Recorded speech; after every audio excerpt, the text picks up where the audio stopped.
I'm not talking about people that are a little off. You know what I'm talking about. The type of crazy I'm talking about are just fucking valueless. And I'm sick of it because they always come back and hurt the rest of us. They either snap and do shit like this, or their whole lives are built stalking people, or they have families that they fucking obsess over and destroy their lives. They're just worthless. All you have to do is have a Twitter account to realize there's a lot of mentally ill people out there. Yeah.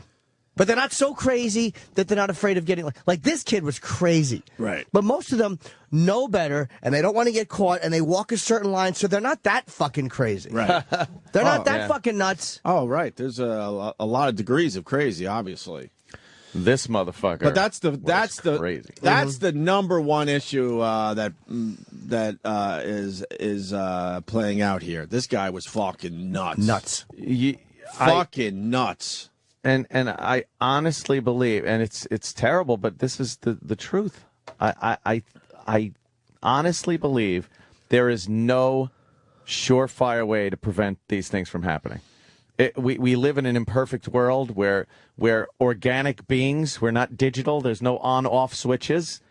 It will happen again.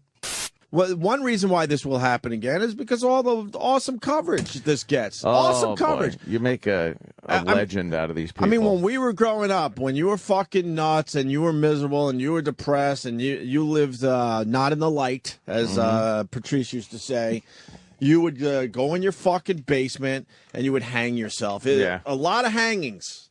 A lot of hangings. Back in the day. Now you're like, fuck that. I could go out in a blaze of fucking glory. Look at the coverage I could have. Be a somebody. Finally be a somebody. Because that is the difference between... I mean, there was not as many guns in the 70s, but there was enough guns on the street where people could have been doing this more often. Right.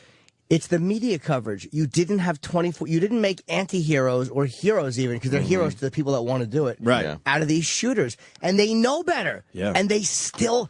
The Drudge Report I love because they're very rarely wrong, but they have been like the worst offenders of all. On at least online stuff, it's like they're fucking, the goth killer and his face. What the fuck are you guys doing? You know better. Yeah. Because they're asking questions like, what is different? Well, I mean, 24-hour news certainly helps this shit along. But they'll all go up there and make believe, oh, we're just giving you the news. Yeah. As they throw a 3-year-old in front of their cameras. Yeah, that was a little much right there. What kind of teacher was? Who was it? It was showed on CNN, but they said it wasn't a CNN reporter who asked her, but of course they still showed it. Was some woman asking this little kid questions about, the little girl was describing the carnage inside the fucking building. And she was actually, I think it was a girl, she was describing it pretty... matter-of-factly, she might have still been in shock. Right. Of course. And the fucking lady goes, well, now were kids screaming for their mothers to come and get them? Holy Jesus. And it's like, I would like to take a wrench and knock this reporter's fucking... Of course. That's news? Of course, because you fucking vulture? They don't even have enough confidence, these all-news channels, all of them. They got to make sure it really fucking hurts, I guess. Trust me. We all get this. We all get it. Holy fuck. Maybe you could do that. Maybe you could do it with some other stories because you're not really sure where someone's head is at. But on this one, we all fucking get it. Even if the kid is like very matter-of-factly answering these questions, you don't know what the reasoning is. The kid should be like debriefed by a fucking shrink or at least their parents before some reporter comes up and starts fucking asking them questions that you don't know if it's going to be damaging in the future to approach a kid like that. And then, assholes. I was watching all of them, so I'm not pointing, particular fingers. Somewhere around Saturday afternoon, they went with the somber music in and out. Oh, I saw that, Because that punches up the sadness a little more, too, right? Need that. You really do need that because we need to be even sadder about it.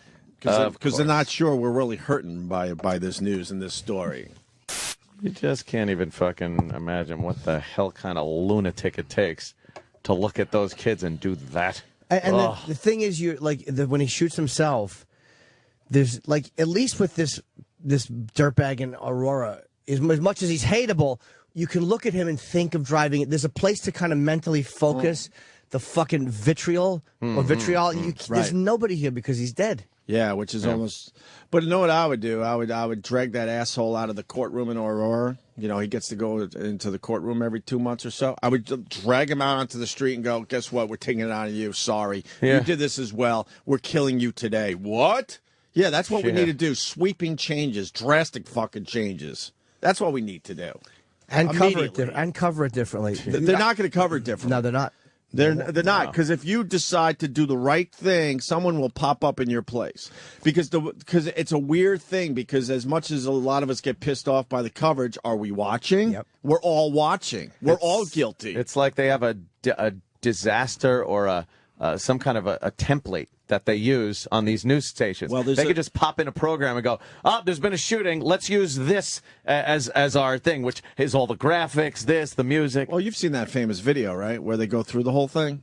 The guy speaks about what not to do. Yeah, there's a video where they basically call out the media, on this shit. And they go, and then you talk to the victims, blah, blah, here, and then you sensationalize this. You've never seen that? No. Oh, my God. It's this guy, whoever came up with it is brilliant. I'll have to check it out. I think I saw it tweeted a years link ago. to it. Did you? Yeah, it's the guy who goes, don't start the story with sirens blaring. Right. Is that he's like an FBI guy or a psychologist? And he says he's been telling the media for years about what not to do. Oh, really? Yeah. I wonder if it's the same one. I saw that you tweeted that, and I assumed it was the same video I saw a few years back.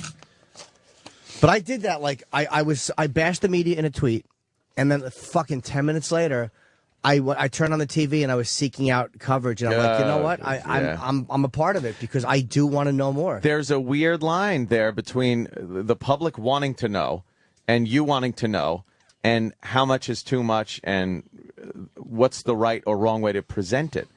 Because if you present these things in the way that it should be presented to maybe prevent these things from happening in the future, from making these people anti-heroes, will people watch? Will they go to the next station where they are doing that, And you, as people, we kind of want to know what's going on. We want the gory details. I don't know why. People are fucking crazy. Yeah. And I know that, the gun issue, I know, Ant, you were on Twitter, and I know people are very passionate. And yeah, I do think that some guns are a part of it, but it's not. The ultimate problem is fucking mental illness. Yeah. That is the real, because even with guns, if you put enough guns, I'm not going to go shoot innocent children. Right. It's fucking mental illness and the way these fucking burdens are handled.